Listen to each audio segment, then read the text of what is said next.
Assalamualaikum warahmatullahi wabarakatuh. Anak-anakku kelas 6 yang soleh-solehah, alhamdulillah kita bertemu kembali di sini dalam pelajaran fikih. Kali ini materinya adalah khiyar. Anak-anak, bagaimana kabarnya hari ini? Alhamdulillah, semoga sehat-sehat selalu. Sebelum pembelajaran kita mulai, marilah kita berdoa dulu agar apa yang kita pelajari nanti lancar dan bermanfaat. Oke, kita baca basmalah bersama-sama. Bismillahirrahmanirrahim. Anak-anak, tujuan pembelajaran kita kali ini adalah siswa dapat memahami khiyar dan hikmah jual beli. Pada pertemuan yang lalu, kita telah membahas bab jual beli. Baik mulai pengertian jual beli, rukun jual beli, kemudian syaratnya, dan macam-macamnya. Masih ingat kalian rukun jual beli? Iya, bagus ya. Nah, sekarang pelajaran selanjutnya adalah khiyar. Pernah mendengar kalian kata-kata khiyar? Iya, kalau belum nanti kita bahas ya. Khiyar menurut bahasa adalah memilih yang terbaik. Sedangkan menurut syariat ya, khiyar adalah, ini yang dimaksud itu khiyar dalam jual beli, yakni hak memilih bagi penjual atau pembeli untuk meneruskan akad jual beli atau membatalkannya. Nah, hal ini agar apa? Agar kedua belah pihak, baik itu penjual ataupun pembeli, dapat memikirkan sejauh mungkin kebaikan berlangsungnya jual beli atau kebaikan untuk membatalkan akad jual beli. Itu ya. Jadi memberi waktu untuk berpikir apakah jual beli itu dilanjutkan atau tidak. Memilih mana yang terbaik. Itu pengertian dari khiyar, ya. Diteruskan atau tidak. Itu memilih mana yang terbaik itu khiyar ya. Nanti khiyar itu ada bermacam-macam. Kita lanjutkan. Nah, sekarang hukum khiyar. Sebelum kita ke macam-macam khiyar, kita bahas dulu hukum khiyar. Khiyar yang sesuai dengan aturan syara hukumnya adalah boleh. Ya, seperti juga jual beli, itu hukumnya boleh atau mubah.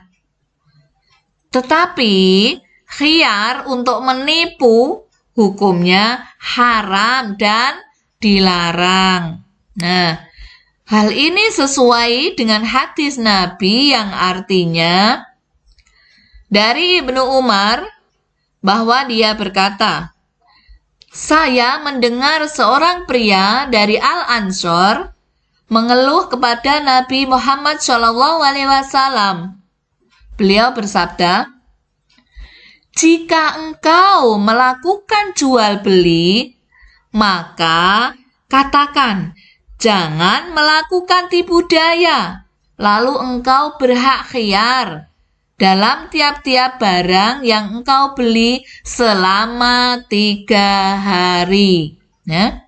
Ini hadis yang diriwayatkan oleh Al-Baihaqi dan Ibnu Majah. Nah, ini nanti macam-macam jual beli ada ya, seperti dalam hadis ini. Kita lanjutkan. Nah, sekarang macam-macam khiyar. Yang pertama adalah khiyar majlis. Ayo, apa? Ada yang tahu apa artinya khiyar majlis? Apa artinya majlis? Iya, majlis itu tempat ya. Khiyar majlis yaitu khiyar antara penjual dan pembeli boleh meneruskan jual beli atau membatalkannya pada waktu masih berada di tempat akad jual beli. Ya, majelis kan tempat. Jadi keduanya antara penjual dan pembeli itu belum berpisah, masih berada di satu tempat. Nah, ini contohnya apa? Kalau kita beli di toko itu ya, kalau kita milih, kemudian ada tulisan di situ, barang yang sudah dibeli tidak boleh ditukar kembali. Nah, itu namanya khiyar majelis. Boleh memilih asalkan masih di tempat penjual itu. Silahkan milih, monggo. 1 jam, 2 jam, 3 jam, nggak apa-apa milih asalkan masih di situ, belum dibawa pulang. Mereka antara penjual dan pembeli belum berpisah. Ini namanya khiyar majelis. Khiyar boleh memilih meneruskan atau membatalkan jual beli asalkan keduanya masih di tempat, belum berpisah. Oke. Jika keduanya telah berpisah, maka hak khiyar tidak berlaku lagi. Nah, ukuran berpisah disesuaikan dengan ada kebiasaan yang berlaku. Nah, sekarang anak-anak, di mana contohnya khiyar majelis? Di swalayan? Iya, di swalayan kan nggak boleh ya ditukar lagi. Misalkan sudah mengambil tisu misalkan. Kemudian roti sudah dibeli sampai di rumah dikembalikan, ya nggak boleh. Kamu tadi milihnya di situ, seharusnya kalau membatalkan juga masih di tempat itu, masih di swalayan tersebut. Jadi kalau sudah dibawa pulang tidak boleh ditukar. Itu namanya khiyar majelis. Khiyar boleh memilih asalkan masih di tempat dan belum berpisah antara penjual dan pembeli. Oke, kita lanjutkan. Sekarang yang kedua, khiyar syarat. Nah, apa khiyar syarat? Khiyar syarat ialah hak memilih antara meneruskan jual beli atau membatalkannya dengan syarat tertentu. Nah, ini ada syaratnya. Kalau ada syaratnya, itu namanya khiyar syarat. Dan masa berlaku khiyar ini paling lama adalah 3 hari. Ya, ada yang menyebut 3 hari, 3 malam. Itu maksimal waktu khiyar syarat. Contoh khiyar syarat sekarang. Pembeli berkata kepada penjual, "Saya membeli baju ini jika anak saya cocok. Apabila baju ini sudah dicoba dan ternyata anaknya cocok, maka baju ini akan saya beli. Tetapi bila anaknya tidak cocok, maka akan dibatalkan atau ditukar kembali." Nah, itu namanya khiyar syarat. Pernah tidak melakukan seperti itu? Iya, mungkin ibu kalian pernah ya di pasar itu berjanjian dengan penjualnya. "Bu, boleh ini anak saya tidak ikut. Boleh ini saya bawa pulang." Misalkan beli sepatu. "Boleh Bu, tapi sehari saja. Kalau lebih dari 1 hari tidak boleh, harus ibu beli." Nah, itu namanya apa? Namanya khiyar syarat. Tadi penjual memberi syarat 1 hari. Nah, ini kan kalau khiyar syarat dibatasi berapa anak-anak tadi? 3 hari paling lama. Oke ya. Khiyar yang ada syaratnya disebut khiyar syarat. Oke, kita lanjutkan. Nah, yang ketiga namanya khiyar aib atau khiyar aibi. Apa toh aib itu? Apa? Kan sering ya pernah dengar aib. Jangan katakan itu aib orang lain ya. Ditutupi aib temannya. Apa aib itu? Iya, bagus, celah ya. Celah atau cacat itu aib. Nah, khiyar aib atau aibi ini adalah hak untuk memilih, meneruskan, atau membatalkan jual beli karena ada cacat atau kerusakan pada barang yang tidak kelihatan pada saat ijab qabul, pada saat serah terima atau akad. persetujuan serah terima barang itu ya. Nah, pada waktu itu tidak diketahui, maka karena misalkan setelah 1 hari kemudian diketahui cacat, maka boleh dikembalikan karena ada cacatnya tadi. Nah, hal ini dapat terjadi karena pembeli tidak mengetahui bahwa barang ini terdapat cacat. Nah, mengembalikan barang yang cacat hendaknya dengan segera. Tidak boleh ditunda dan jangan menggunakan barang yang cacat itu sebelum dikembalikan. Misalkan beli sepeda. Ya, waktu diserah terimakan tidak tahu bahwa ada salah satu misalkan rujinya patah 3. Di situ tadi tidak teliti. Sampai di rumah loh, ini kok patah 3, kok nggak ada rujinya 3. Maka dia langsung mengembalikan, minta ganti. Nah, itu namanya khiyar aibi atau khiyar aib. Boleh mengembalikan karena barang yang dibeli ada cacatnya. Oke. Paham anak-anak? Ada berapa macam khiyar tadi? Iya, 3. Khiyar majelis. Boleh memilih asal masih di tempat. Masih bersama dengan penjual dan pembeli. Belum berpisah. Itu khiyar majelis. Yang kedua apa? Khiyar syarat. Khiyar yang ada syaratnya. Paling lama berapa hari? 3 hari. Yang ketiga khiyar apa? Khiyar aib atau khiyar aibi. Boleh memilih untuk membatalkan atau meneruskan karena barang yang dibeli ada cacatnya. Oke, kita lanjutkan anak-anak. Nah, pembatalan jual beli terhadap orang yang menyesal.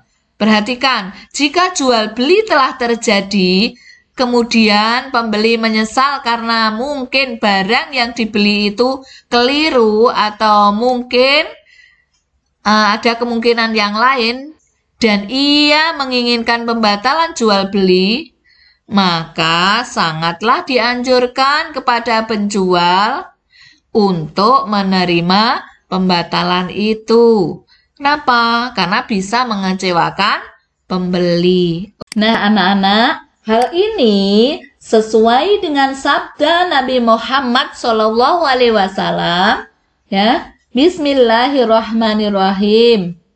An Abi Hurairah radhiyallahu anhu qala Rasulullah sallallahu alaihi wasallam, man aqala musliman bai'atahu aqalallahu athratahu.